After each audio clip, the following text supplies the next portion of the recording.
ਅੱਜ ਦੀਆਂ ਖਬਰਾਂ ਵੱਲ ਚੱਲੀਏ ਤੇ ਪ੍ਰੈਜ਼ੀਡੈਂਟ ਡੋਨਾਲਡ ਟਰੰਪ ਹੁਣੀ ਕਾਫੀ ਅਪਸੈਟ ਆ ਕਿਉਂਕਿ ਜੋ ਵੀ ਉਹਨਾਂ ਦੇ ਯੂਐਸ ਦੇ ਪਾਰਟਨਰਸ ਹੈਗੇ ਆ ਉਹਨਾਂ ਨੇ ਹਾਰਮੋਜ਼ ਵਾਰਸ਼ਿਪ ਐਸਕੌਰਟ ਦੇ ਵਿੱਚ ਹਿੱਸਾ ਲੈਣਾ ਜਿਹੜਾ ਆ ਉਸ ਤੋਂ ਨਾ ਕਰ ਦਿੱਤੀ ਹੈਗੀ ਆ।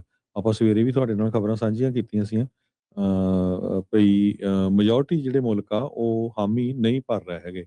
ਰੋਇਟਰਸ ਦੇ ਮੁਤਾਬਕ ਯੂਐਸ ਦੇ ਬਹੁਤ ਸਾਰੇ ਜੋ ਅਲਾਈਜ਼ ਆ ਉਹਨਾਂ ਨੇ ਪ੍ਰੈਜ਼ੀਡੈਂਟ ਡੋਨਾਲਡ ਟਰੰਪ ਉਹਨਾਂ ਦੀ ਇਸ ਕਾਲ ਨੂੰ ਅ, ਪਰਾਂ ਸੁੱਟ ਦਿੱਤਾ ਆ ਵੀ ਅਸੀਂ ਤੁਹਾਡਾ ਸਾਥ ਦੇਵਾਂਗੇ ਸਟੇਟ ਆਫ ਹਾਰਮੋਜ਼ ਚੋਂ ਜੋ ਤੇਲ ਵਾਲੇ ਵਾਰ ਜਿਹੜੇ ਹੈਗੇ ਟੈਂਕਰਸ ਆ ਉਹਨਾਂ ਨੂੰ ਪਾਰ ਕਰਾਉਣ ਦੇ ਲਈ ਯੂਐਸ ਇਜ਼ਰਾਈਲੀ ਵਾਰ ਇਰਾਨ ਦੇ ਜਿਹੜੀ ਹੈਗੀ ਆ US Israeli war on Iran ਤੀਜੇ ਹਫਤੇ ਦੇ ਵਿੱਚ ਪਹੁੰਚ ਚੁੱਕੀ ਹੈਗੀ ਆ।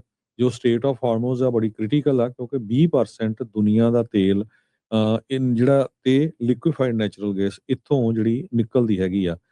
ਸੋ ਇਹ ਈਵਨ ਨਾਟੋ ਦੇ ਜਿਹੜੇ ਮੈਂਬਰਸ ਆ ਉਹਨਾਂ ਨੇ ਵੀ ਕਿਸੇ ਤਰ੍ਹਾਂ ਦੀ ਜਿਹੜੀ ਹਾਮੀ ਆ ਨਹੀਂ ਭਰੀ। ਕੈਨੇਡਾ ਵਾਲਿਆਂ ਨੇ ਟੋਟਲੀ ਜਿਹੜਾ ਜਵਾਬ ਦੇ ਦਿੱਤਾ ਵੀ ਅਸੀਂ ਇਸ ਲੜਾਈ ਦੇ ਵਿੱਚ ਨਹੀਂ ਇੰਟਰਫੇਅਰ ਹੋਣਾ ਚਾਹੁੰਦੇ। ਜਰਮਨੀ, ਸਪੇਨ, ਇਟਲੀ ਸਾਰਿਆਂ ਨੇ ਕਿਹਾ ਵੀ ਸਾਡੀ ਕੋਈ ਪਲਾਨ ਨਹੀਂ ਹੈ ਇਸ ਜੋ ਲੜਾਈ ਆ ਜਾਂ ਉੱਥੇ ਜਿਹੜੀ ਹਾਰਮੋਜ਼ ਆ ਉੱਥੋਂ ਟੈਂਕਰਸ ਨੂੰ ਲੰਘਾਉਣ ਦੇ ਲਈ।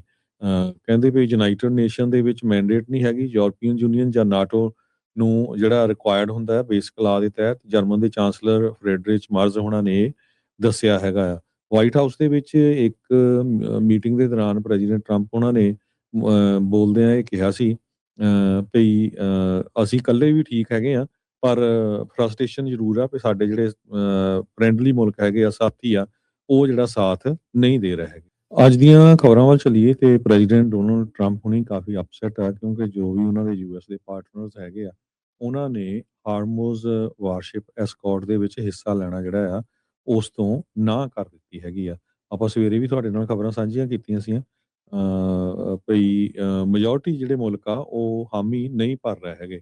ਰੋਇਟਰਸ ਦੇ ਮੁਤਾਬਕ ਯੂਐਸ ਦੇ ਬਹੁਤ ਸਾਰੇ ਜੋ ਅਲਾਈਜ਼ ਆ ਉਹਨਾਂ ਨੇ ਪ੍ਰੈਜ਼ੀਡੈਂਟ ਡੋਨਾਲਡ ਟਰੰਪ ਉਹਨਾਂ ਦੀ ਇਸ ਕਾਲ ਨੂੰ ਅ, ਪਰਾਂ ਸੁੱਟ ਦਿੱਤਾ ਆ ਵੀ ਅਸੀਂ ਤੁਹਾਡਾ ਸਾਥ ਦੇਵਾਂਗੇ ਸਟੇਟ ਆਫ ਹਾਰਮੋਜ਼ ਚੋਂ ਜੋ ਤੇਲ ਵਾਲੇ ਵਾਰ ਜਿਹੜੇ ਹੈਗੇ ਟੈਂਕਰਸ ਆ ਉਹਨਾਂ ਨੂੰ ਪਾਰ ਕਰਾਉਣ ਦੇ ਲਈ ਯੂਐਸ ਇਜ਼ਰਾਈਲੀ ਵਾਰ ਇਰਾਨ ਦੇ ਜਿਹੜੀ ਹੈਗੀ ਆ US Israeli war on Iran ਤੀਜੇ ਹਫਤੇ ਦੇ ਵਿੱਚ ਪਹੁੰਚ ਚੁੱਕੀ ਹੈਗੀ ਆ। ਜੋ ਸਟੇਟ ਆਫ ਹਾਰਮੋਜ਼ ਆ ਬੜੀ ਕ੍ਰਿਟੀਕਲ ਆ ਕਿਉਂਕਿ 20% ਦੁਨੀਆ ਦਾ ਤੇਲ ਇਨ ਜਿਹੜਾ ਤੇ ਲਿਕੁਇਫਾਈਡ ਨੈਚੁਰਲ ਗੈਸ ਇੱਥੋਂ ਜਿਹੜੀ ਨਿਕਲਦੀ ਹੈਗੀ ਆ।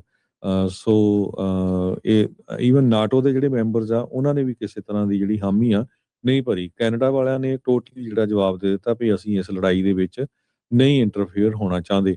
ਜਰਮਨੀ, ਸਪੇਨ, ਇਟਲੀ ਸਾਰਿਆਂ ਨੇ ਕਿਹਾ ਵੀ ਸਾਡੀ ਕੋਈ ਪਲਾਨ ਨਹੀਂ ਹੈ ਇਸ ਜੋ ਲੜਾਈ ਆ ਜਾਂ ਉੱਥੇ ਜਿਹੜੀ ਹਾਰਮੋਜ਼ ਆ ਉੱਥੋਂ ਟੈਂਕਰਸ ਨੂੰ ਲੰਘਾਉਣ ਦੇ ਲਈ। ਕਹਿੰਦੇ ਵੀ ਯੂਨਾਈਟਿਡ ਨੇਸ਼ਨ ਦੇ ਵਿੱਚ ਮੈਂਡੇਟ ਨਹੀਂ ਹੈਗੀ। ਯੂਰਪੀਅਨ ਯੂਨੀਅਨ ਜਾਂ ਨਾਟੋ ਨੂੰ ਜਿਹੜਾ ਰਿਕੁਆਇਰਡ ਹੁੰਦਾ ਹੈ ਬੇਸਿਕ ਲਾਅ ਦੇ ਤਹਿਤ ਜਰਮਨ ਦੇ ਚਾਂਸਲਰ ਫਰੈਡਰਿਚ ਮਾਰਜ਼ ਹੋਣਾ ਨੇ ਇਹ ਦੱਸਿਆ ਹੈਗਾ ਆ। ਵਾਈਟ ਹਾਊਸ ਦੇ ਵਿੱਚ ਇੱਕ ਮੀਟਿੰਗ ਦੇ ਦੌਰਾਨ ਪ੍ਰੈਜ਼ੀਡੈਂਟ ਟਰੰਪ ਉਹਨਾਂ ਨੇ ਬੋਲਦਿਆਂ ਇਹ ਕਿਹਾ ਸੀ ਭਈ ਅਸੀਂ ਇਕੱਲੇ ਵੀ ਠੀਕ ਹੈਗੇ ਆ ਪਰ ਫਰਸਟ੍ਰੇਸ਼ਨ ਜ਼ਰੂਰ ਆ ਵੀ ਸਾਡੇ ਜਿਹੜੇ ਫਰੈਂਡਲੀ ਮੁਲਕ ਹੈਗੇ ਆ ਸਾਥੀ ਆ ਉਹ ਜਿਹੜਾ ਸਾਥ ਨਹੀਂ ਦੇ ਰਹੇ ਹੈਗੇ।